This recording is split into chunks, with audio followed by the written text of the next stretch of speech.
Halo teman-teman semua, kembali lagi dalam video saya kali ini. Hmm, Selamat pagi, siang, sore maupun malam, dimanapun teman-teman berada. Pada video kali ini, saya akan menjelaskan mengenai pasar B2B. Dan di sini saya akan menjelaskan dari beberapa tahap, yaitu yang pertama dari definisinya terlebih dahulu, yang kedua dari analisis, berikutnya proses, dan saya akan memberikan contohnya juga. Sebelum saya menjelaskan definisinya terlebih dahulu, saya akan menjelaskan apa sih pasar B2B itu.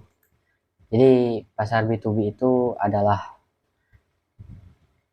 pasar yang mengacu pada hubungan bisnis antara dua perusahaan atau entitas konteks komersial. Jadi pasar ini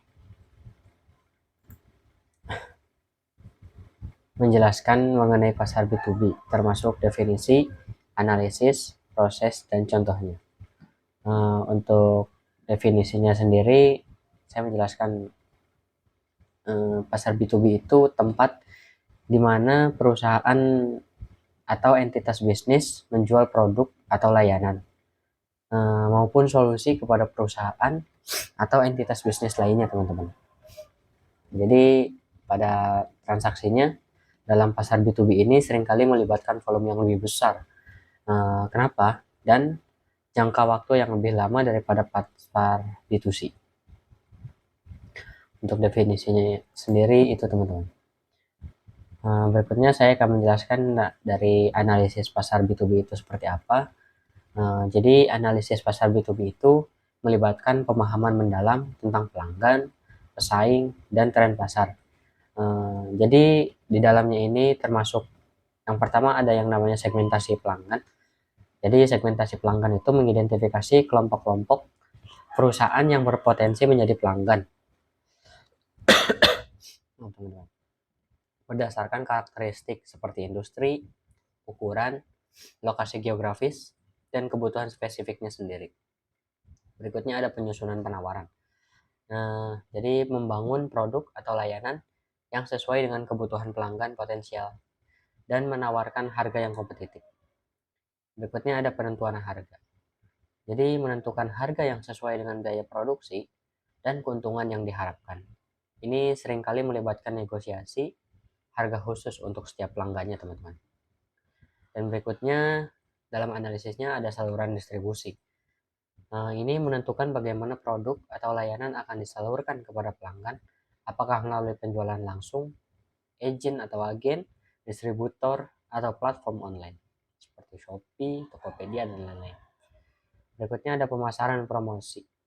Ini mengembangkan strategi pemasaran yang efektif untuk menjangkau potensial Anda. Seringkali melalui metode seperti pameran dagang, iklan, industri, dan kampanye pemasaran khusus. Bisa juga mengikuti acara-acara di seminar di kampus, teman-teman. Berikutnya proses pada pasar B2B itu seperti apa? Ini melibatkan beberapa tahap, teman-teman. Yang pertama itu ada identifikasi pelanggan potensial. Jadi identifikasi perusahaan atau entitas yang berpotensi menjadi pelanggan berdasarkan kriteria yang telah Anda tetapkan. Yang kedua ada kualifikasi pelanggan. Ini menganalisis apakah pelanggan potensial memenuhi kriteria tertentu dan apakah mereka memiliki kebutuhan yang sesuai dengan produk atau layanan yang Anda miliki. Berikutnya ada penawaran dan negosiasi. Jadi membuat penawaran yang disesuaikan dengan kebutuhan pelanggan dan berpartisipasi dalam negosiasi harga dan syarat-syarat lainnya. Berikutnya ada pemesanan dan pengiriman.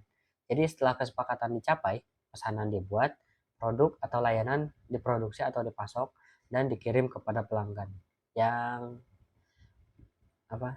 memesannya. Berikutnya ada hubungan jangka panjang. Jadi melayani dengan baik, menjaga hubungan jangka panjang, dan memastikan kepuasan pelanggan untuk memungkinkan peluang bisnis yang berkelanjutan untuk kedepannya.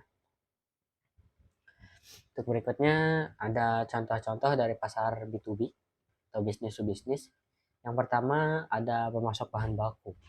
Perusahaan yang memasok bahan baku ini kepada produsen untuk digunakan dalam proses produksi. Biasanya bahan-bahan mentah, teman-teman. Yang kedua ada penyedia layanan IT perusahaan yang menyediakan layanan seperti perangkat keras, perangkat lunak, atau layanan konsultasi IT kepada perusahaan lain. Ini biasanya layanan IT itu seperti laptop, komputer, dan lain-lain. Berikutnya ada jasa logistik. Jadi layanan logistik dan pengiriman untuk perusahaan lain yang memerlukan distribusi produk mereka. Berikutnya ada perusahaan konsultasi manajemen. Jadi perusahaan ini memberikan jasa konsultasi manajemen kepada perusahaan lain untuk membantu mereka meningkatkan efisiensi dalam operasionalnya. Berikutnya, pasar B2B adalah bagian penting dari ekonomi global dan memainkan peran kunci dalam pembentukan dan kesuksesan di banyak lini bisnis. Kesuksesan dalam pasar B2B seringkali tergantung pada pemahaman yang baik tentang pelanggan, penawaran yang disesuaikan, dan kemampuan untuk menjalin hubungan jangka panjang yang kuat dan tentunya lebih baik. Mungkin itu saja yang dapat saya jelaskan untuk video saya kali ini mengenai pasar B2B. Kurang dan lebihnya mohon maaf. Assalamualaikum warahmatullahi wabarakatuh. Terima kasih.